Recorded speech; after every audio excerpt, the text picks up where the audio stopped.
You can make this project out of expanding foam and cardboard, but I wanted something a bit more durable, so I'm going to make mine out of bits I've got lying around, wood and other bits of timber.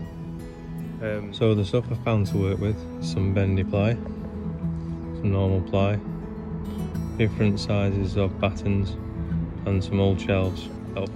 Shelves for the bases, battens for the strength of the structure, and to skin it in the ply. First, I'm going to unscrew all the brackets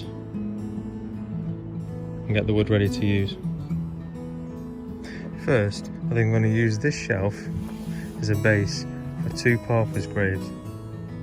Usually, a pauper's grave would be a mass grave with a single stone on top with many names on. It could have no stone or no indication at all that someone's buried there, or, like we're doing today, some simple wooden crosses.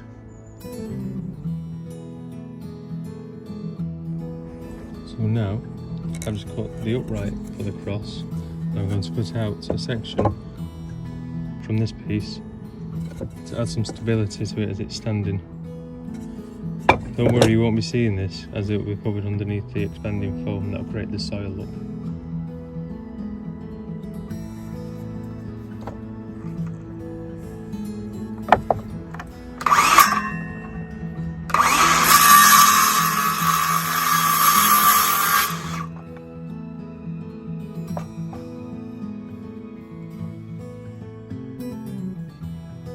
I've just cut an angle on the base to give it a slight lean, to give it more of a Halloween look.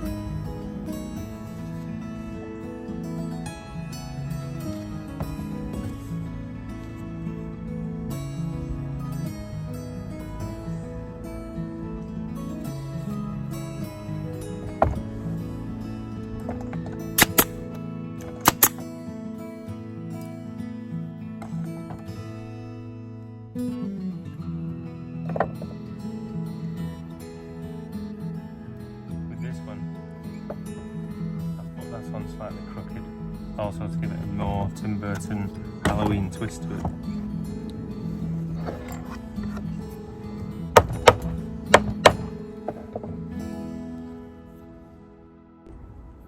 So I've marked out the placement where I want my supports. Just going to add a bit of PVA.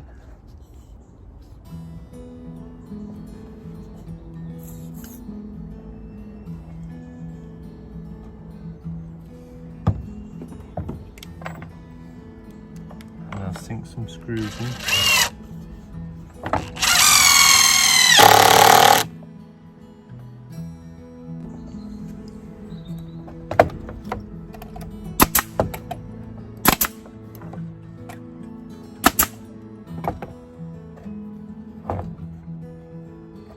And here are the standing crosses, waiting for the decoration.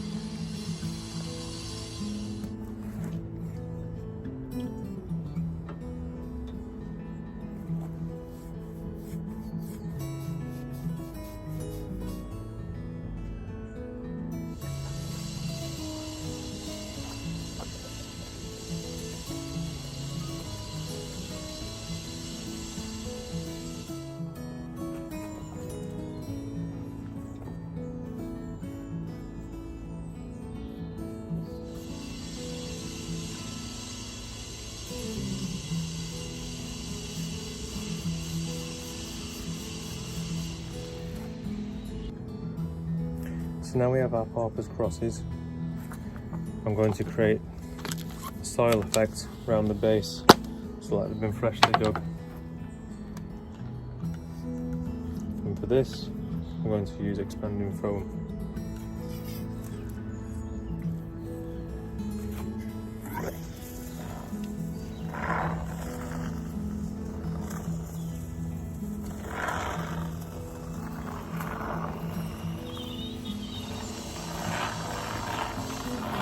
And don't forget, it will, as the name suggests, expand.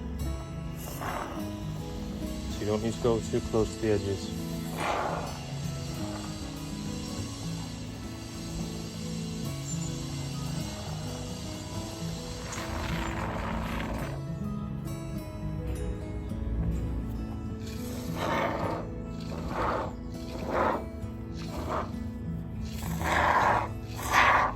when you're using expanding foam, just be careful. It's amazing stuff, but it's also the devil. Now the expanding foam is starting to set, you can see it's starting to take the form of dug soil.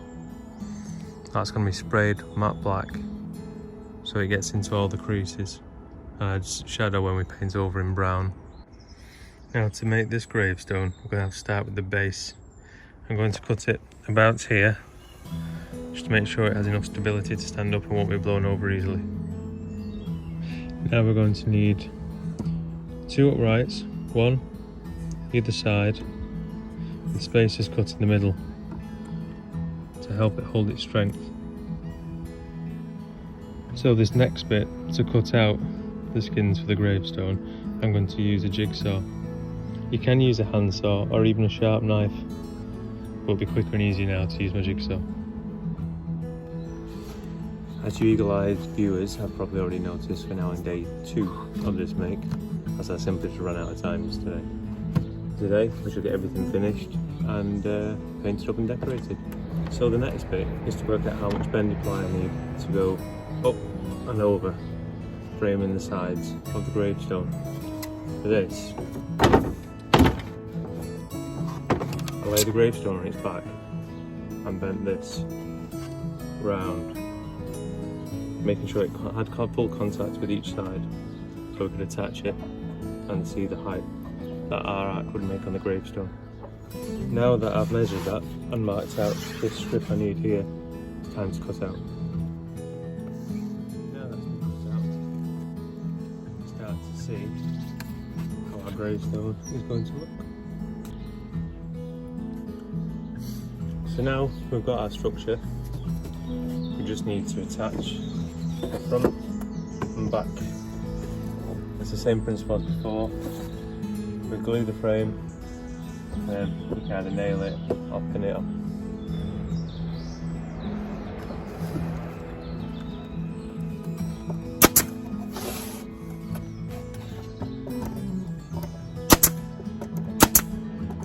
Now we're going to do an undercoat before we paint the soil brown. We're going to do it in black. You can do it with a brush and paint, but I prefer to use spray paint as it gets into all the holes, nooks and crannies. It's a lot quicker and a lot easier. The undercoat is nearly finished now. We can start adding the different shades of brown with a black wash to finish. Now that they've been sprayed, all that's left to do is spray with the stone texture spray paint, and then I can take them inside and I can paint them up. Before we spray, now you need to sand the edges just to round them off, make it look more natural as a gravestone. It's the first coat on. Like I say, don't worry about getting on your soil, just add texture when we paint over it. So now we've got to the stage of painting the soil. First, I'm going to mix a dark brown using quite a bit of black, which is going to be the beige coat over the black. Then we're going to go through different stages of lighter brown paints to like a watery black wash over to get into all the nooks and crannies and just age it, make it look a bit more natural. So now just adding some character, some detailing by adding some autumnal fallen leaves in and around the piles of soil. Just a hot glue gun, some fake leaves, make all the difference. And now this is with the leaves added to the soil.